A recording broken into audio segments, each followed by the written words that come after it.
Вака изгледа застрашувачкиот TikTok предизвик наречен Супермен, кој се шири низ светот, но и во Македонија. Досега 11 деца завршија на клиниката Свети Наум Охридски во Скопје поради самоповредување во предизвикот за социјалната мрежа.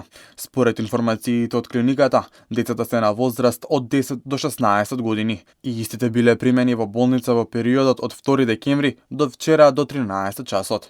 Самоповредувањето за психолозите е несфатливо. За жал, се поставува прашање зашто на децата тоа им е интересно. Знаеш, не само овој предизвик, например, имале други, нели, претходно што сме ги знаеле. Зошто на децата тоа им е интересно? Зошто би сакале да ги повредат своите другари или да се повредат себе си?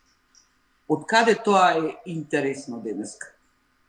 Да некого повредиш, да го фрлиш во воздух и да се тргнеш на страна за да падне на земја.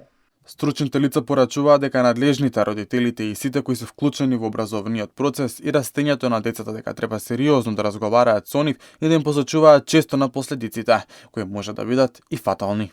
Потребна е родителската контрола, потребна е контрола и општеството да најде начини како би можело да ги контролира тие содржини. Некои програми кои би можеле да бидат нели поголема контрола на она што децата можат да го видат и подобар контакт со младите, повеќе грижа за нив, да и во моменти кога доаѓаат со контакт со вакви содржини ни соопштат што се случува, каде го нашле тоа. Да се насочат учениците кон предизвици со знаење, а не кон TikTok, порача министерката за образование Јаневска.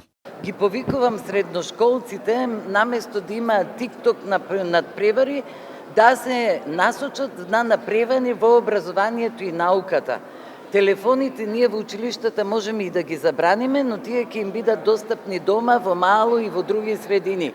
Децата треба предизвици да прифаќаат во образование и наука, а нивните родители заедно со училиштата да ги насочат кон тоа. Ова не е ништо ново кое што TikTok го предизвикало меѓу младите. Во февруари минатата година 14 годишно девојче беше жртва на струен удар од високо напонски жици во вагон во населбата Илинден, каде сакало да сними TikTok видео.